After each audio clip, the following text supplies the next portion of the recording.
Amigos e amigas, mais uma vez boa noite e mais uma vez desculpem pelos transtornos técnicos causados.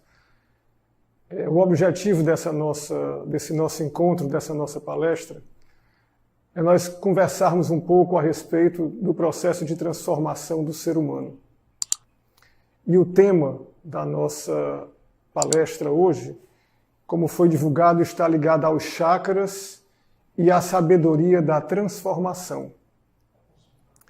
E nós gostaríamos de começar esse trabalho falando um pouquinho do processo de transformação do vir a ser do ser humano.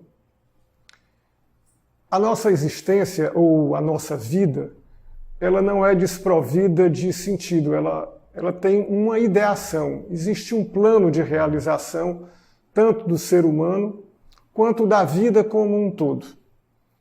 De forma que todo esse ser que nós chamamos hoje de ser humano, com todas as suas características, é parte de uma ideação e da reunião de materiais e de consciências para que esse plano se realize. Então, até o momento, parte desse plano foi realizado, vamos assim dizer, de forma automática. A ideação do plano foi realizada por forças exteriores ao ser humano. Diversos estados de consciência, desde o mineral, o vegetal, o animal, até chegarmos à forma humana que nós conhecemos hoje, e a forma de consciência que nós podemos dizer que é uma consciência que se percebe a si mesmo, ou podemos chamar também de uma autoconsciência, que é característica do estado de consciência do ser humano. Os outros reinos vivem em um outro estado de consciência. Mas será que o plano, a ideação desse ser humano está completa? Nós já somos plenos? Já estamos completamente formados? Creio que a resposta simples é um não. E provavelmente todos vocês hão de compreender o porquê não. A vida que a gente vive, o nosso dia a dia, o nosso mundo interior, as nossas ações, as nossas reações dão provas de que ainda há algo a ser feito, ou de que há ainda algo errado na manifestação dessa autoconsciência. Então nós vamos falar um pouco sobre essa formação em alguns detalhes para que depois nós possamos falar um pouquinho sobre os chakras. Antes de falar dos chakras, nós podemos falar que o ser humano possui 4 corpos, ou 3 corpos e meio, sendo o último corpo, o corpo mental, ainda em desenvolvimento. Então ele tem um corpo físico, plenamente manifestado, um corpo etérico, que vivifica e que circunda todo esse corpo físico, interpenetra esse corpo físico, e interpenetrando esse corpo etérico e esse corpo físico, nós temos o que nós chamamos de um corpo astral, que hoje está ligado principalmente aos nossos desejos, à manifestação dos nossos desejos. Então, o corpo astral, praticamente hoje, ele é um corpo de desejos. E temos o princípio de um corpo mental, ou podemos chamar também de um corpo mental concreto, no qual essa consciência de si mesmo se manifesta. E essa consciência de si mesmo, ela tem condições de perceber, de refletir, de raciocinar sobre, não só sobre si mesmo, mas sobre a vida como um todo, sobre todos os processos que levaram-nos até a manifestação do que nós somos hoje. Mas esse corpo mental concreto, ele precisa ter continuidade. Ele não está ainda na sua plenitude. E o processo de desenvolvimento desse corpo mental está ligado, está colocado hoje nas mãos de todos nós. Até aqui, a nossa participação nesse processo de criação e de manifestação foi quase nula, do ponto de vista de nós intercedermos na formação de toda essa estrutura por onde a vida se manifesta. Mas a manifestação da complementariedade, da completação desse corpo mental, é uma obra da qual nós devemos participar a partir desse processo de autoconsciência. E é por isso, e através dessa consciência, que nós falamos aqui, é como nós nos comunicamos. E todo o processo de cultura que foi criado pelo ser humano foi criado a partir desse corpo mental concreto ligado aos outros corpos, ao corpo astral, ao corpo etérico e ao corpo físico. Essa estrutura hoje do nosso corpo mental, ele está ligado intrinsecamente ao corpo anterior, à consciência anterior, que é a consciência do corpo astral, ou a consciência de desejos. E o nosso corpo mental hoje, concreto, ele é praticamente um escravo. Ele atende às demandas do nosso corpo astral, ou do nosso corpo de desejos. E nisso se estabeleceu um processo que em nós é conhecido como um processo de egocentrismo. Então, essa autoconsciência, a criação de um eu necessária nesse processo evolutivo, ele tem, vamos assim dizer, uma dificuldade na sua continuidade quando essa autoconsciência se identifica com si mesmo, quando ela se apega a si mesmo e acredita que a plenitude será atingida pelo aperfeiçoamento desse eu ou desse ego. E daí nasce, por exemplo, a lenda tão conhecida de todos nós, que é a lenda de Narciso, aquele que se apaixona por si mesmo e acredita que a partir de si mesmo todo o processo de continuidade da criação se dará. E é nesse ponto que nós gostaríamos agora de dar uma parada e nós conversarmos um pouco sobre o corpo astral especificamente e os seus órgãos, que podem ser chamados também de chakras. Então, nós temos, basicamente, como talvez todos vocês conheçam, 7 chakras básicos, né? Um chakra coronário, um chakra frontal, um chakra laríngeo, um chakra coronário, um chakra do plexo solar, um chakra umbilical e um chakra básico, ou chakra raiz. Esses são os 7 principais. E é através desses centros de forças, dessas rodas de forças, e esse é o significado da palavra chakra, são rodas, né? E que se movimentam a grande velocidade, tanto em vários sentidos, né? Tanto no sentido horário, como também possivelmente no sentido anti-horário. Essas forças se comunicam, por exemplo, ao corpo etérico, através dos seus meridianos, e através deles são ligados principalmente às nossas 7 principais glândulas endócrinas. E através disso, através dessa ligação das glândulas, essas forças atingem o nosso corpo físico e causam em nós as reações que todos nós conhecemos tão bem.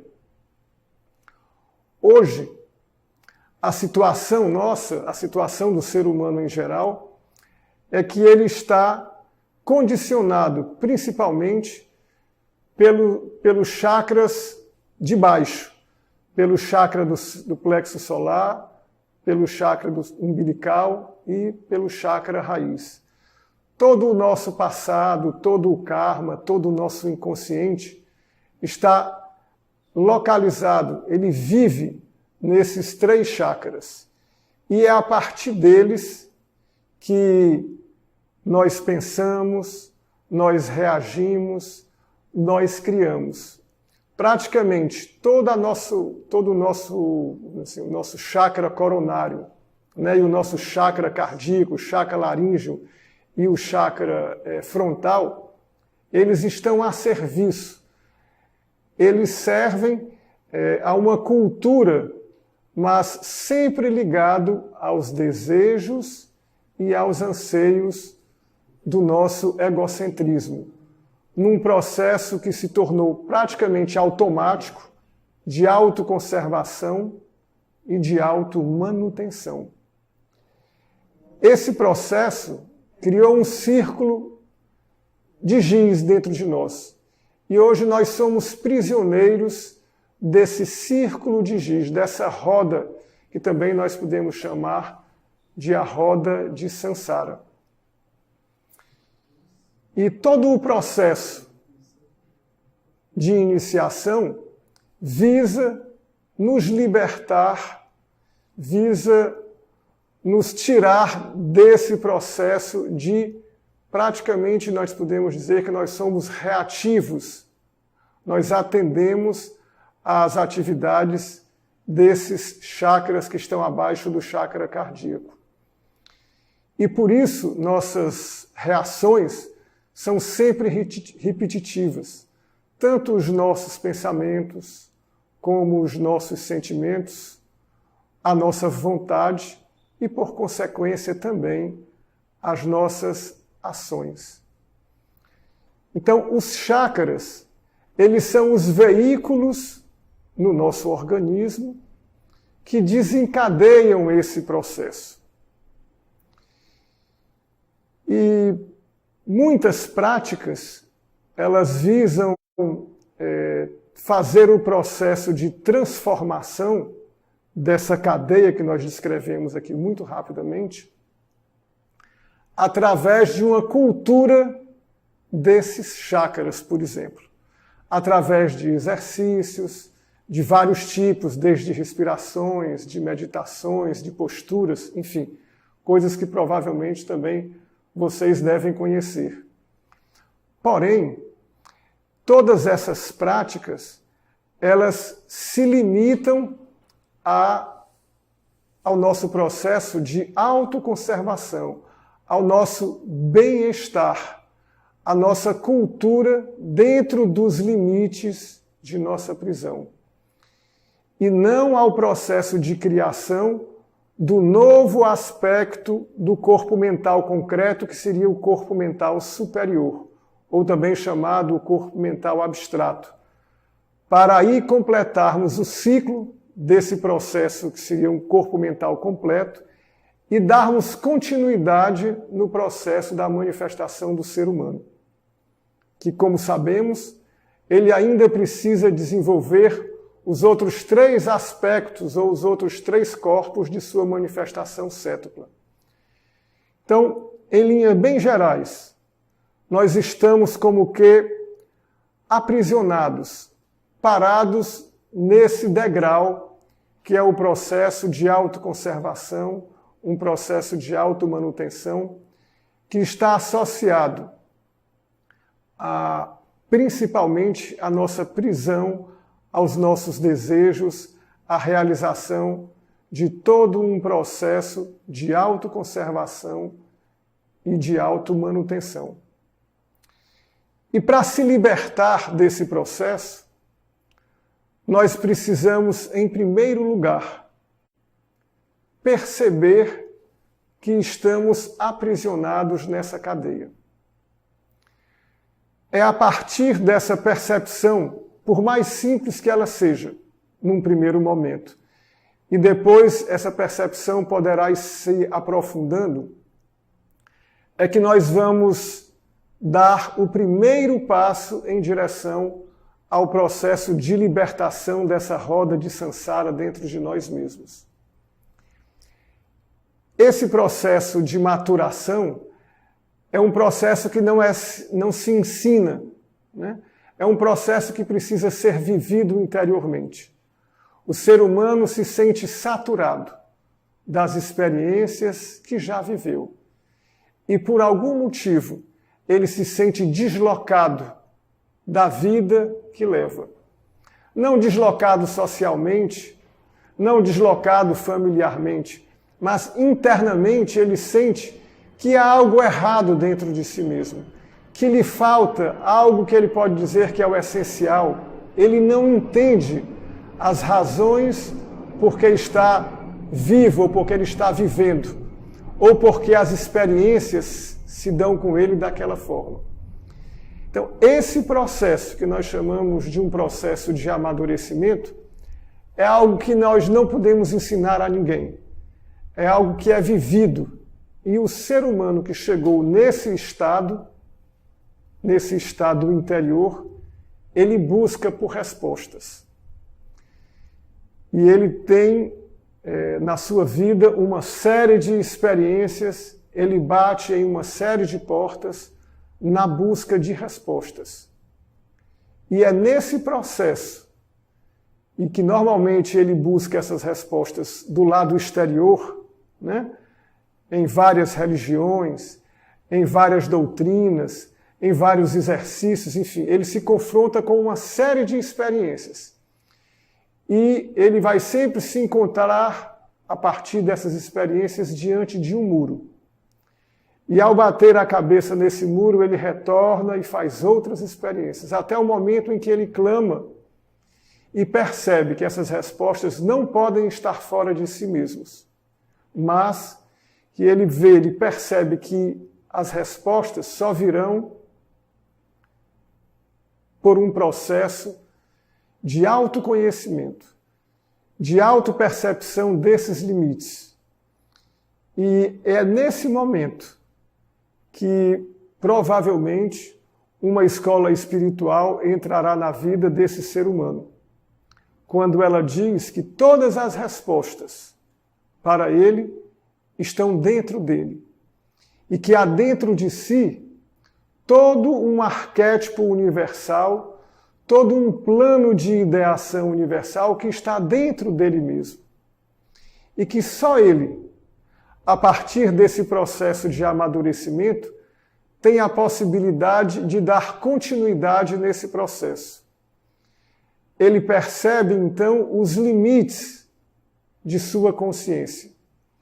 E a partir desse processo de percepção, ele pode começar um processo de autoconhecimento, que é um processo que vai levar a ele a observar-se. E aquela observação aonde ele não julga, ele procura apenas observar e ver como funcionam esses mecanismos de reação que acontecem dentro dele, tanto nos seus pensamentos, como nos seus sentimentos, como na sua vontade e, por consequência, as suas ações. E ele vai perceber que todas as práticas que ele realizou até então, especialmente aquelas práticas que lidam com aquilo que nós podemos chamar de um processo mais ocultista, que estão ligados especialmente aos nossos chakras, ou a ingestão de substâncias que alteram o nosso estado de consciência, sempre o levarão a um muro. E ele não consegue transcender esse estado de reações. Então, amigos, nós gostaríamos de concluir essa primeira etapa chamando a atenção para esses dois pontos principais que nós acabamos de falar. O primeiro ponto, que é um processo de amadurecimento no qual a vida deu para cada um de nós, a partir de todas as experiências que nós vivemos, não só nessa encarnação, mas provavelmente em diversas encarnações. E a descoberta de que há um elemento universal que na doutrina, na sabedoria perene, na doutrina universal, é chamado de várias formas, como Atman, como rosa de coração, como um átomo arquétipo, no qual todos os elementos para a transformação e para dar continuidade a esse processo de construção que nós chamamos de ser humano, estão potencialmente latentes. E todas as respostas, e toda a mudança, e todo o processo de transformação poderá se dar a partir do despertar dessa nova consciência, também chamado na doutrina universal de um processo de renascimento de uma nova alma. É a partir desse ponto de apoio, que não é mais nenhum ponto ligado ao nosso egocentrismo, ao nosso processo de automanutenção, ou de autoconservação, ou da cultura, ou da divisão da nossa personalidade, das características dessa personalidade, seja dos seus pensamentos, seja dos seus sentimentos, sejam de todos os seus órgãos de percepção, a ampliação desses órgãos de percepção, e sim a partir desse elemento universal que todo esse processo de iniciação poderá transformar as nossas vidas. Então, amigos, nós gostaríamos aqui de encerrar essa primeira fase e deixar com vocês agora as perguntas para que a gente possa aprofundar à medida que a gente possa fazê-lo a partir da pergunta que vocês farão, ok?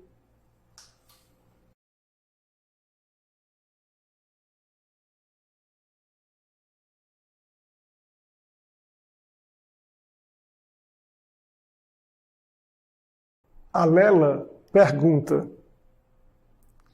minha pergunta é: todos temos a centelha divina, sem exceção, mesmo os maus? Obrigado, Lela. Sim, amigos, todos temos, sem exceção, essa centelha divina. Vejam, o processo de ideação, o arquétipo universal, está dentro de todos nós. Ele é um centro em comum a toda manifestação universal, não só no ser humano, mas em todo o universo, em todo o cosmo, em todo o macrocosmo, esse arquétipo, aonde está todo o plano de ideação, com os seus 7 aspectos fundamentais, está em latência, presente em todos nós. E foi entregue a nós, nesse processo de formação da nossa consciência de si mesmo, dar o passo seguinte.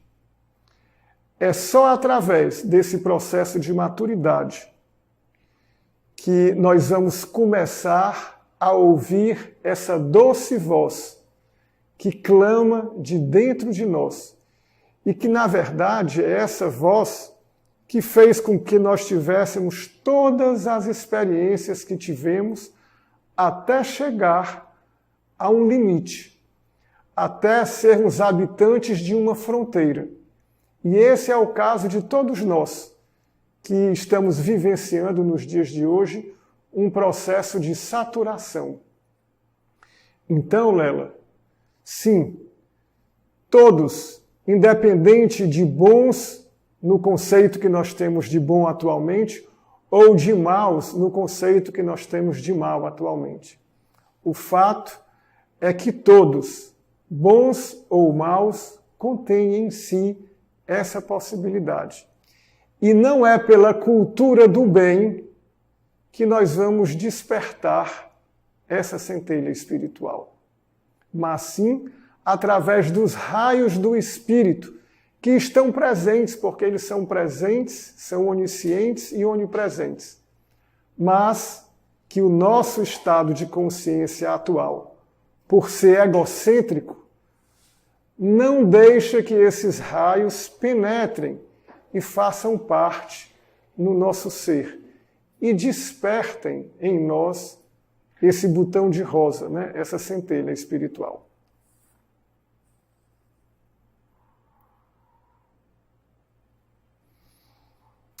A nossa próxima pergunta diz o seguinte, e é feita pela Cida Coelho. Os chakras influenciam o processo de transformação da nova consciência? Como se dá essa influência? Obrigado, Cida, pela pergunta. Como nós falamos no início, os chakras são os órgãos do nosso corpo astral e que comandam praticamente toda a nossa vida. Quer dizer, então eles são os órgãos que se comunicam ao corpo etérico e o corpo etérico ao corpo material através das glândulas e por isso nós reagimos. E hoje toda a nossa vida é regida pelos 3 chakras de baixo, no aspecto da automanutenção, no aspecto do prazer e no processo da autoconservação. Esses 3 processos dirigem a nossa consciência. Nós estamos sempre em buscas ou de se expandir, de dominar, ou num processo de busca de satisfação, de prazer, ou num processo de autoconservação quando nós adoecemos. Né? Então, os outros chakras ou os outros aspectos de nossa consciência, eles servem a esses 3 processos. E é preciso que nós compreendamos como esses mecanismos funcionam. É a isso que nós podemos chamar do processo de autoconhecimento.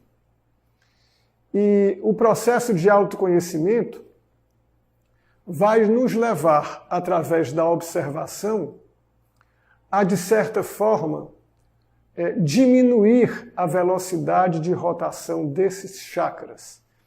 É como se nós fôssemos abrindo espaço paulatinamente dentro do nosso campo de respiração para que essa rosa, para que essa centelha espiritual possa absorver o prana divino, essa radiação desse espírito cétuplo e progressivamente, paulatinamente, essa rosa possa vir a se manifestar.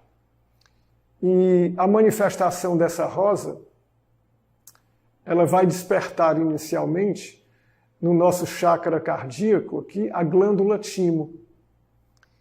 E a glândula timo vai secretar um determinado hormônio, né, que gerará no ser humano uma série de pensamentos, uma série de questionamentos que não vão circular necessariamente por esses 3 chakras de baixo, mas poderão ficar em nosso campo de respiração e ser, através desse processo de autoconhecimento e de ligação a um campo de força de uma escola espiritual, essa imagem, essa primeira imagem mental que foi criada através desse processo, ela poderá ser vivificada, alimentada. O hormônio que gerou isso, ele vai ser naturalmente expelido, né? Pelo processo de autoconservação, pelos rins, pelo fígado, porque eles trabalham automaticamente nesse processo de autoconservação. Mas é fundamental esse processo de amadurecimento para a abertura desse chakra coronário, para que, através desse processo de abertura, a glândula timo seja tocada e um novo processo comece a circular dentro desse ser humano.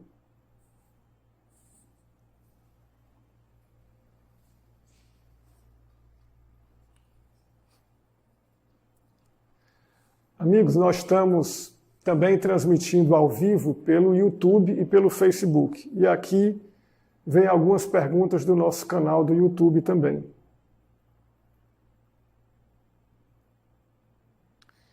O Vitor Nogueira faz uma pergunta muito interessante. Ele diz: como alinhar os chakras para conquistar mais plenitude e liberar potência divinos, as potências divinas que estão dentro de nós? Vitor, muito obrigado por essa pergunta.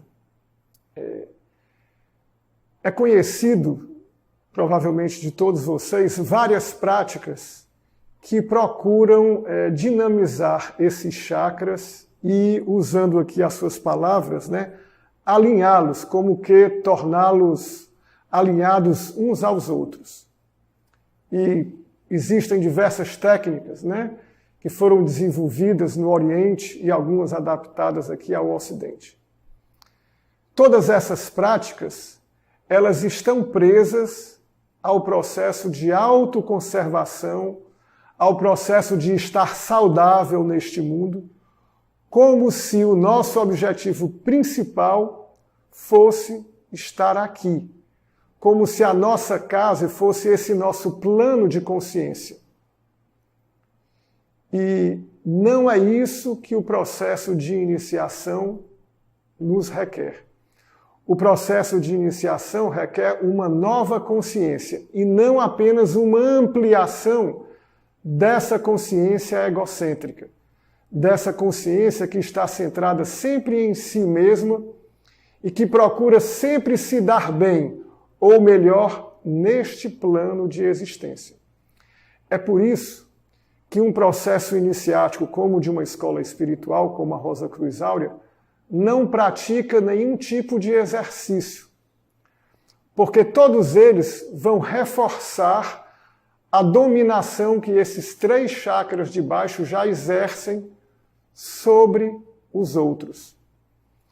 E levará, possivelmente, a uma ligação ainda mais intensa e um grau de liberdade ainda menor à nossa autoconsciência, pois o processo de ligar-se aos aspectos ocultos dessa natureza, que nós não temos hoje no processo natural, por exemplo, o processo de clarevidência ou o processo de clareaudiência, que são só processos de expansão dessa mesma consciência egocêntrica, esses processos poderão nos levar a uma ligação ainda mais intensa com esta natureza, ao invés de nos libertar dessa nossa prisão.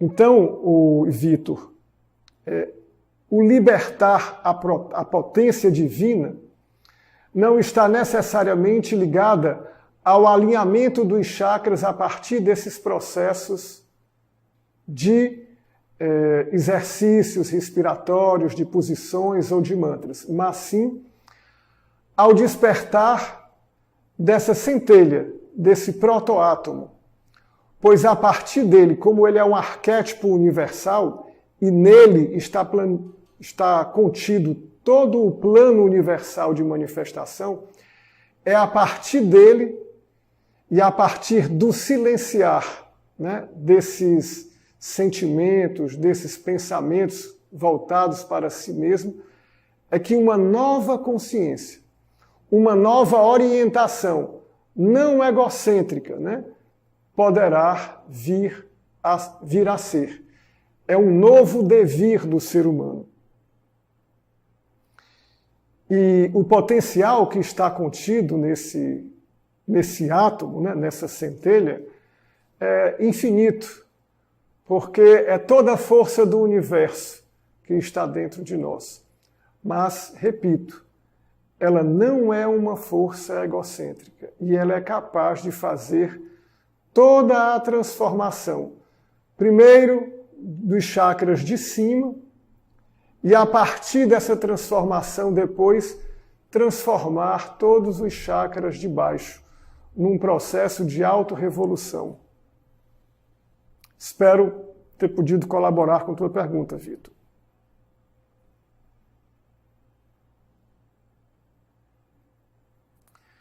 A pergunta que o Ângelo Ribeiro fez foi muito parecida com essa e eu creio que os elementos foram dados para a tua resposta, né, Ângelo? Creio que você pode, a partir daí, tirar algumas conclusões também, tá?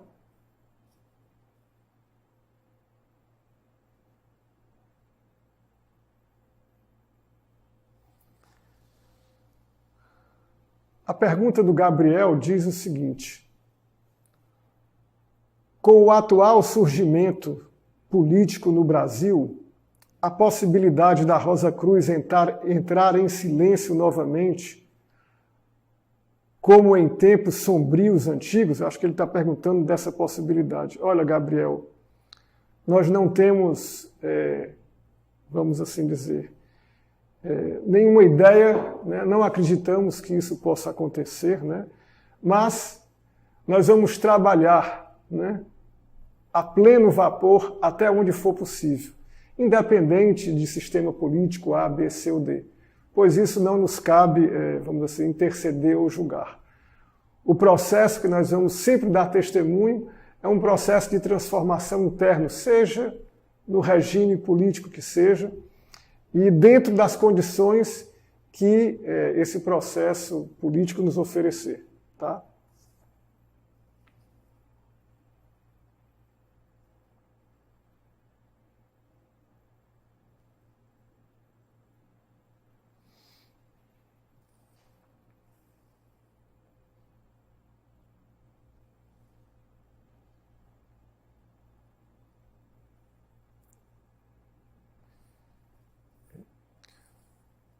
O Milton Pérez pergunta: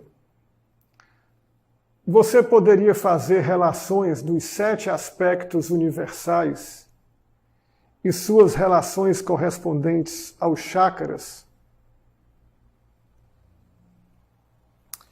Milton, eu não sei exatamente ao que você se refere, mas vamos tentar fazer algumas correlações e você, a partir daí, poderá talvez dar prosseguimento à sua pesquisa, tá certo?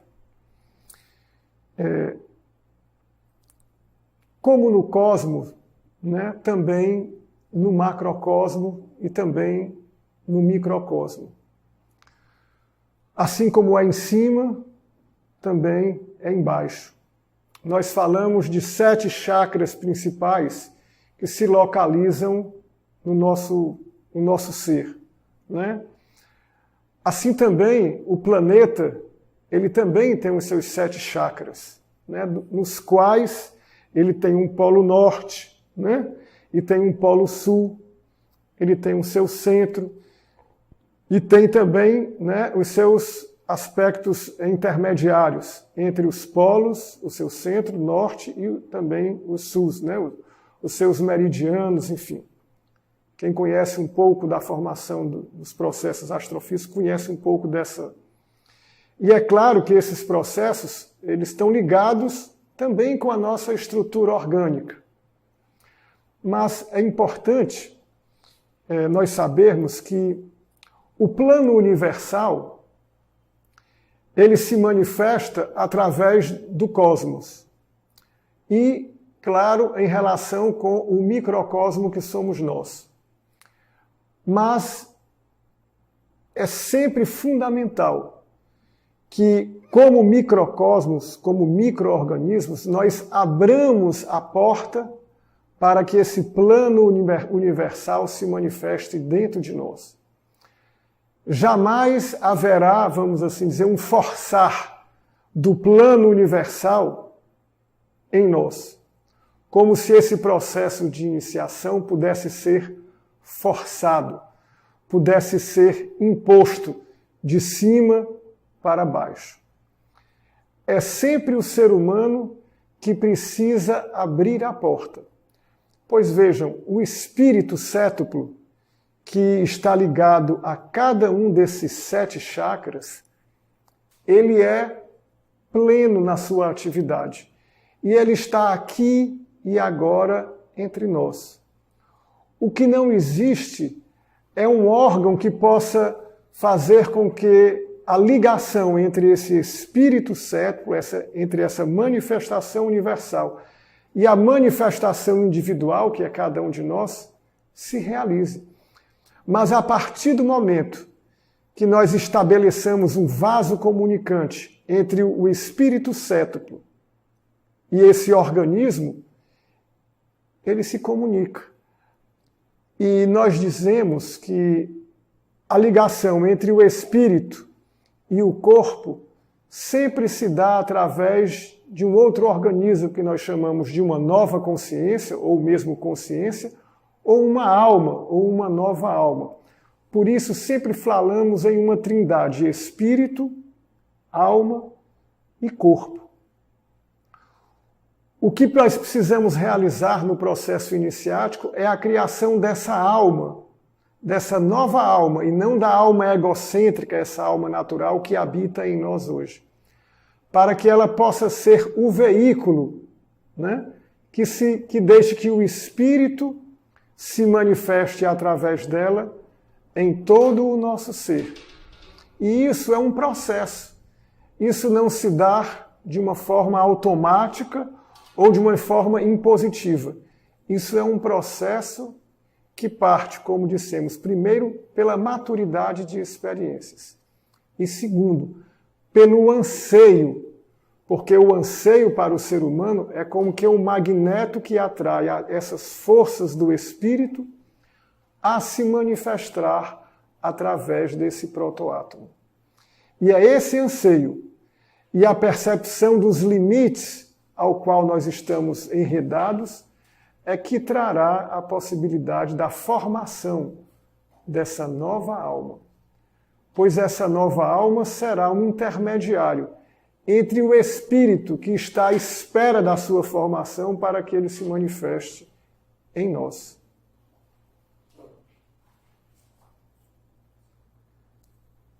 Amigos, nós temos ainda várias perguntas. É possível e muito provável que a gente não vá responder a todas, mas nós vamos deixar isso escrito, arquivado, para que essas respostas sejam dadas posteriormente por um grupo que tem esse trabalho, tá certo?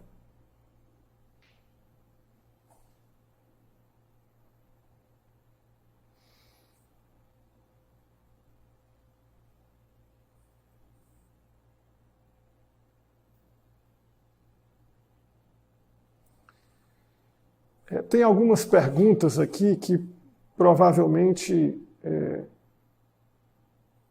possam estar relacionadas com essa mesma resposta. Eu vou fazer uma pergunta, mas creio que eu vou atender algumas outras.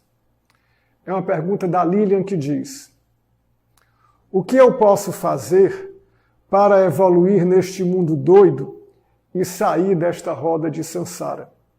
Em parte, né, Lilian, a gente já falou um pouco sobre isso. Primeiro, é a percepção não, vamos assim dizer, negativa deste mundo doido. Porque, apesar dessa loucura, entre aspas, esse mundo é um produto nosso. Né? Nós somos responsáveis por este mundo, chamado de louco, né? De doido por você. Então, se nós o produzimos, e ele é a nossa própria escola. E nós temos que aprender com ele. E aprendendo com ele, nós podemos transformá-lo. Então, apesar de toda a loucura, ele é a nossa própria escola. E ele tem muito a nos ensinar se nós tivermos a capacidade de não estarmos envolvidos emocionalmente, né, com esse mundo. Porque o fato de nós chamarmos o mundo de mal ou de negativo, isso nos causa um envolvimento, vamos assim dizer, negativo com ele. De forma que nós não vamos estar isentos para poder perceber aquilo que ele pode nos ensinar. E todo dia, aquilo que nós podemos aprender e que nós devemos aprender está ao nosso lado. Não está longe de nós. Está dentro da nossa casa, no nosso trabalho. É preciso que as nossas antenas estejam atentas para poder perceber o que cada experiência quer nos ensinar. E termos o ponto de apoio para isso, nisso que nós chamamos desse elemento universal, desse átomo centelha do espírito, desse botão de rosa que está dentro do nosso sistema, no centro do nosso sistema, no nosso coração etérico, né? Então, veja, o mundo não é louco, ou ele não é somente louco, ele também tem muito a nos ensinar, e é a partir dele que nós vamos aprender. Tá? Então, creio que nós vamos poder tirar algumas lições importantes a partir das nossas experiências, tá, Lilian?